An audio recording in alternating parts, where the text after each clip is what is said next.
मित्रों, जीएस गुरु आशु जी चैनल पर आपका हार्दिक स्वागत है। मैं आपका दोस्त आशुतोष।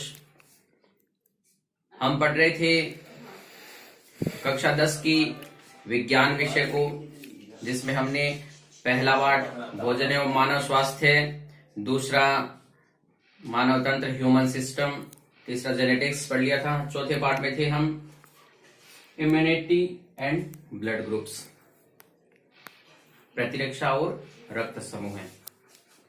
इस चौथे पाठ के हमने 4 भाग बना लिए थे। 5वां भाग है आज इस वीडियो का। इस 5वें भाग को बनाने से पहले मैं ये आशा करता हूं कि आप अपने घर पे हैं, स्वस्थ हैं और बिना कोई काम के घर से बाहर नहीं निकल रहे हैं, जिससे आप राष्ट्र के विकास में योगदान ही दे रहे हैं। क्योंकि अगर एक पेशेंट बढ़ता है तो हमारे देश की अर्थव्यवस्था पर लगभग 10,000 रुपए का खर्च आता है। इसलिए आपको कोशिश यही करनी है कि हम ज्यादा से ज्यादा इस रोग से बचें, अपनी इम्यूनिटी बढ़ाने वाले काम करें, बैलेंस डाइट, संतुलित भोजन करें, व्यायाम करें, योग करें। क्योंकि अगर आप को कोई भी प्रकार का रोग या किसी भी प्रकार की कोई परेशानी होती है तो आपके परिवार को मानसिक और शारीरिक और आर्थिक हानि भी होती है। इसलिए स्वस्थ रहें, घर पर रहें। अब हम पढ़ते हैं इम्यूनिटी और ब्लड ग्रुप के अंदर। आज पढ़ेंगे हम ब्लड ट्रांसफ्यूजन यानी रक्ताध्यान। रक्ताध्यान क्या चीज होती है? सबसे पहले हम ये जानते हैं कि किसी एक व्यक्ति के रक्त परिसंचरण तंत्र से, यानी रक्त परिसंचरण तंत्र इस जगत में जितने भी हमको सजीव दिखाई दे रहे हैं, उन सजीवों के अंदर रक्त का विशेष महत्व है। किसी में अलग प्रकार का होता है, किसी में अलग प्रकार का होता है। लेकिन मानव के रक्त परिसंचरण तंत्र में एक विशेष व्यवस्था वैज्ञानिकों ने व्यवस्थित कर ली है कि एक व्यक्ति से दूसरे व्यक्ति को रक्त या रक्त के उत्पाद जैसे रक्त कोशिकाएं या प्लाज्मा दूसरे व्यक्ति में स्थानांतरित किए जा सकते हैं। इसको कहा जाता है ब्लड ट्रांसफ्यूजन। इस ब्लड ट्रांसफ्यूजन की खोज सबसे पहले 15 जून 1667 में जीन बैप्टिस्ट डेनिस नाम के वैज्ञानिक ने की। उन्होंने एक 15 साल के बच्चे के अंदर भेड़ के रक्त को चढ़ाया। तो भेड़ के रक्त को चढ़ाने के 10 वर्ष बाद में सरकार ने उस पर बैन लगा दिया कि किसी पशु का रक्त जो है वो मनुष्य के अंदर आप आध्यान नहीं करें। ठीक। अब ब्लड ट्रांसफ्यूजन का बीज उन्होंने यहां पे बो दिया था कि उस बच्चे के अंदर भेड़ का रक्त चढ़ाने पर। ब्लड ट्रांसफ्यूजन की खोज होने के बाद में, रक्ताध्यान की खोज होने के बाद में क्रांतिकारी परिवर्तन आ गया स्वास्थ्य के क्षेत्र के अंदर, और अकाल मृत्यु जो रक्त की कमी के कारण होती थी उनसे बचाव के उपाय मिल गया। दूसरा आता है रिक्वायरमेंट ऑफ ब्लड ट्रांसफ्यूजन, यानी ब्लड ट्रांसफ्यूजन की रिक्वायरमेंट कब होती है? ब्लड ट्रांसफ्यूजन की रिक्वायरमेंट होती है सबसे पहले तो, मान लीजिए कोई एक्सीडेंट हो जाता है या कोई दुर्घटना हो जाती है तो जो व्यक्ति है जिसकी दुर्घटना हो गई उसके अत्यधिक रक्तस्राव हो जाता है, वो ब्लड जो है उसका वेस्ट हो जाता है। तो अगर उसको समय पर रक्त दे दिया जाए तो उसके जीने की क्षमता या उसके जीवन काल बढ़ जाता है। दूसरा होता है अगर कोई ऑपरेशन होता है, ऑपरेशन आपको पता है सर्जरी, यानी कोई भी प्रकार का जब ऑपरेशन होता है तो उस समय रक्त की अत्यधिक आवश्यकता होती है। चाहे वो प्रसव का ही ऑपरेशन हो, सर्जरी हो, या फिर बाईपास सर्जरी हो, या किसी की दिमाग की सर्जरी हो, लेकिन रक्त की आवश्यकता हर वक्त पड़ती है। फिर तीसरा होता है जब किसी में एनीमिया होता है। एनीमिया क्या होता है? यानी किसी के अंदर रक्त की कमी होना। रक्त की कमी जो है उसे एनीमिया कहते हैं। इस एनीमिया होने पर उस व्यक्ति को रक्त चढ़ाया जा सकता है दूसरे व्यक्ति से लेकर। ठीक है। चौथा है जैसे कोई बीमारी हो किसी व्यक्ति को, जैसे हम जानते हैं आजकल वर्तमान में बहुत ही प्रचलित हुआ था, दिल्ली में पीछे डेंगू नाम की बीमारी थी।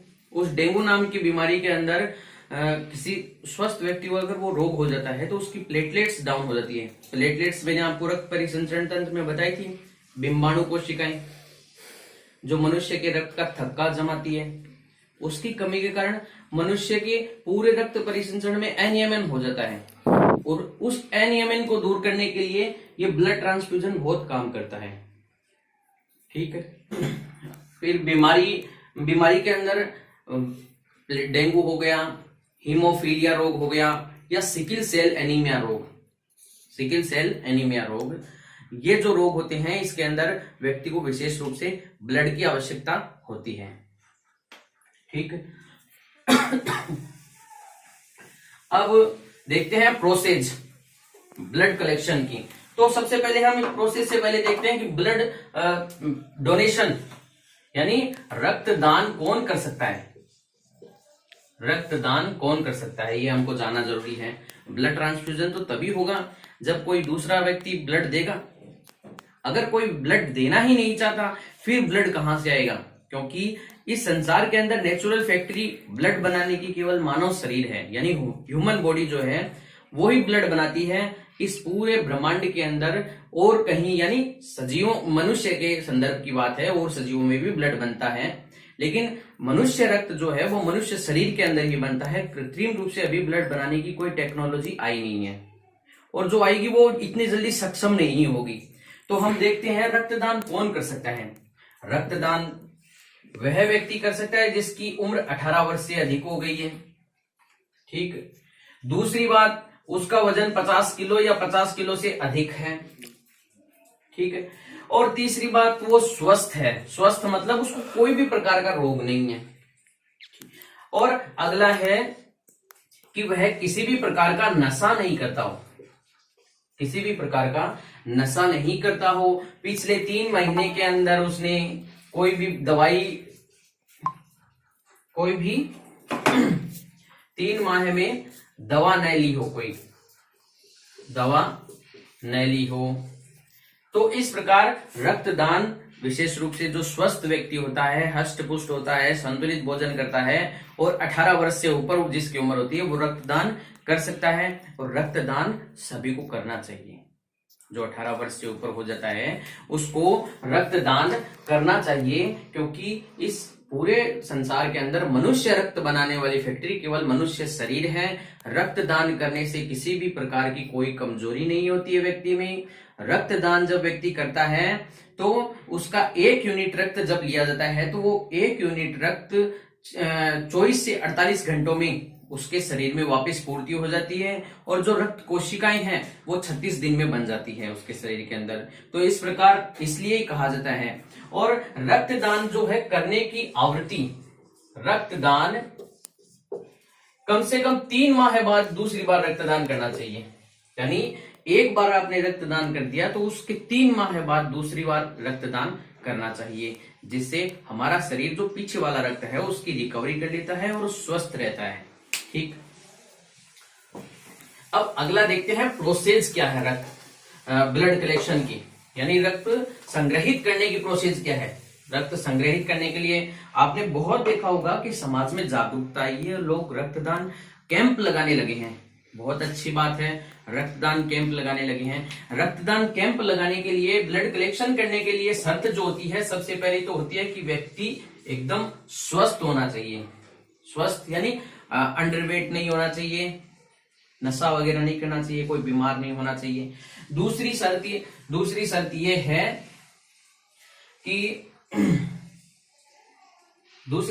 है कि व्यक्ति को ये किसी भी प्रकार की बीमारी नहीं होनी चाहिए, व्यक्ति बीमार ना हो। जो रक्तदान की शर्त है वही इस रक्त कलेक्शन के लिए चेक करते हैं। तीसरी, फिर क्या करते हैं, रक्त कलेक्शन करने के लिए यानी ब्लड कलेक्शन करने के लिए व्यक्ति के स्वास्थ्य की जांच के बाद में वो कैनुला के माध्यम से शरीर से रक्त प्राप्त करते हैं। और रक्त जो है रक्त प्राप्त करते हैं, उस रक्त को एंटीकोएगुलेंट यानी ऐसी थैली के अंदर इकट्ठा किया जाता है जिसमें रक्त जम नहीं जाए। क्योंकि आपको पता है कि जब हमारे शरीर पे कोई कट लग जाता है और ब्लड तुरंत बाहर आता है तो तुरंत बाहर आने पर प्लेटलेट्स अपना काम शुरू कर देती हैं। क्या करती है, उसके रक्त का थक्का जमाने लग जाती है। तो रक्त जब हमारे शरीर से बाहर ही आता है, जब हम रक्तदान करते हैं, तो वो जमे नहीं, इसके लिए विशेष प्रकार की थैलियां और उसके अंदर रसायनों का यूज किया जाता है जिससे वो जमे नहीं। और रक्त को कलेक्ट करने के बाद में, थैलियों में इकट्ठा करने के बाद में प्रशीतित गृह या डीप फ्रिज के अंदर रख दिया जाता है, जिससे उसके संगठन के अंदर, रासायनिक संगठन के अंदर कोई भी खराबी ना हो। ठीक। रक्तदान की प्रक्रिया चिकित्सक की निगरानी में की जाती है। उस रक्तदाता के रक्त की टेस्ट की जाती है, उसे हेपेटाइटिस बी, सी या HIV प्रकार की कोई बीमारी ना हो। तो इस प्रकार रक्तदान जो है वो चिकित्सक की निगरानी में किया जाता है और रक्तदान करने के बाद में उस व्यक्ति को चिकित्सक की निगरानी में रखा जाता है 2 से 3 घंटे तक, ताकि उसके शरीर के ऊपर कोई विपरीत प्रभाव पड़े तो डॉक्टर उसको चेकअप कर ले, वरना विपरीत प्रभाव रक्तदान से ज्यादातर नहीं होता है।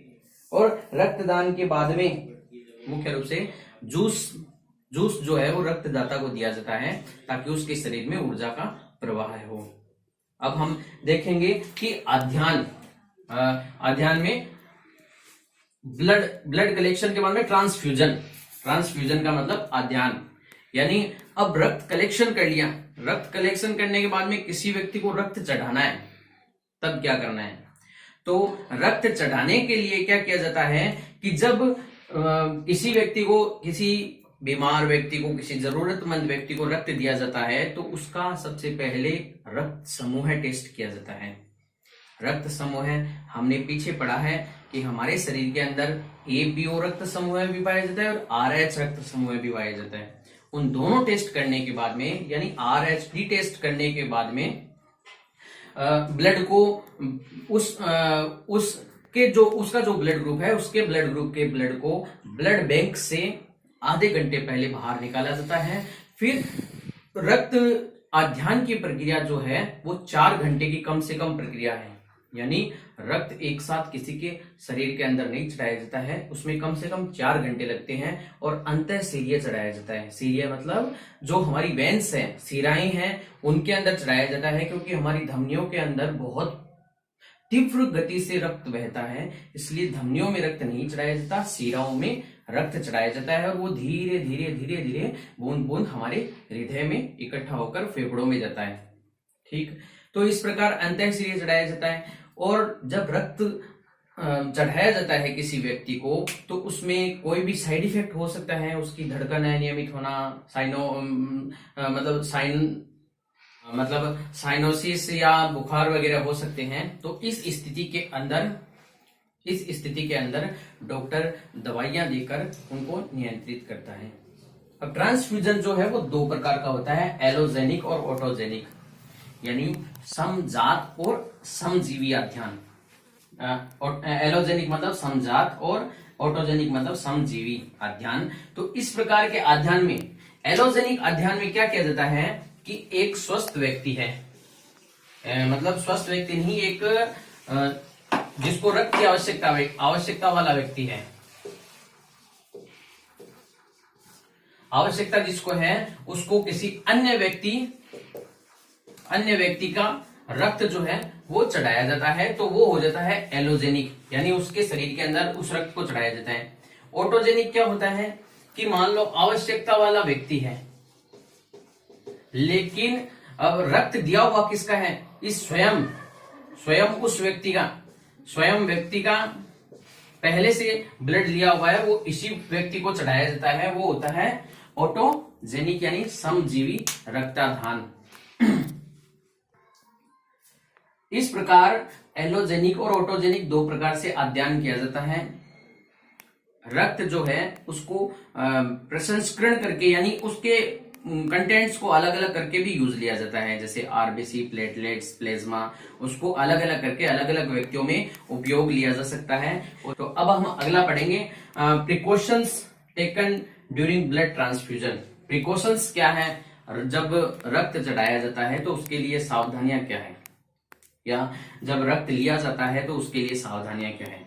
तो जब रक्त लिया जाता है तो सबसे पहले तो यही बात देखनी होती है कि हम जिस व्यक्ति का रक्त ले रहे हैं वो 18 वर्ष का है, स्वस्थ है, किसी भी प्रकार का नशा नहीं करता है और पिछले 3 महीनों में उसने कोई दवाई नहीं ली है और 50 किलो से या 50 किलो से ज्यादा उसका वजन है। तो इस प्रकार ये सावधानियां रखनी पड़ती है। फिर दूसरी बात यह है कि पूरे निर्जमीकृत उपकरण उपयोग लिए जाते हैं, स्टरलाइज्ड उपकरण उपयोग लिए जाते हैं जब रक्त लिया जाता है। फिर ऐसा देखा जाता है कि उस व्यक्ति को हेपेटाइटिस बी, सी या HIV प्रकार का कोई रोग नहीं है। फिर अगला ये बात देखा जाता है कि उसको मतलब उसके परिवार के अंदर किसी असभ्य रोग का लक्षण नहीं है। और रक्त जब देते हैं तब उसके ब्लड ग्रुप का चेक किया जाता है और जो रक्त लेते समय और देते समय जो संक्रमण हो सकता है उस संक्रमण के लिए सावधानी रखी जाती है ताकि वो संक्रमण न हो। आज का अपना वीडियो यहाँ कंप्लीट होता है। हमने आज पढ़ा है ब्लड ट्रांसफ्यूजन की आवश्यकता है, यानी रिक्वायरमेंट ऑफ ब्लड ट्रांसफ्यूजन, क्यों ब्लड ट्रांसफ्यूजन की आवश्यकता होती है रक्तदान की, और उसकी प्रोसेस क्या है, ब्लड को कलेक्शन करना, ट्रांसफ्यूजन, एलोजेनिक और ऑटोजेनिक। एलोजेनिक में उस व्यक्ति किसी आवश्यकता वाले व्यक्ति को अन्य व्यक्ति का ब्लड चढ़ाया जाता है, जबकि ऑटोजेनिक के अंदर जिसको ब्लड की आवश्यकता है उसी का रक्त संग्रहित जो पहले से है उसको चढ़ाया जाता है। और प्रिकॉशंस हमने देख लिए, स्वस्थ होना चाहिए और उसको किसी भी प्रकार की संक्रामक बीमारी या कोई भी नशा नहीं करने वाला हो, 18 साल का हो, 50 किलो से उसका ज्यादा वजन हो। आज का अपना वीडियो कंप्लीट हुआ। अगर मैं आपको समझाने में ये सक्षम हुआ तो आप इसको लाइक, शेयर और सब्सक्राइब करें, सब्सक्राइब ऑल करें, ताकि जो भी मेरे वीडियो जो मैं आपके लिए उपयोगी हैं बनाऊं तो आपको समय समय पर प्राप्त होते रहें निर्विघ्न रूप से। आज का संदेश यही है कि संतुलित भोजन लीजिए, थोड़ा सूक्ष्म व्यायाम और योग कीजिए और घर पर रहें, स्वस्थ रहें। धन्यवाद।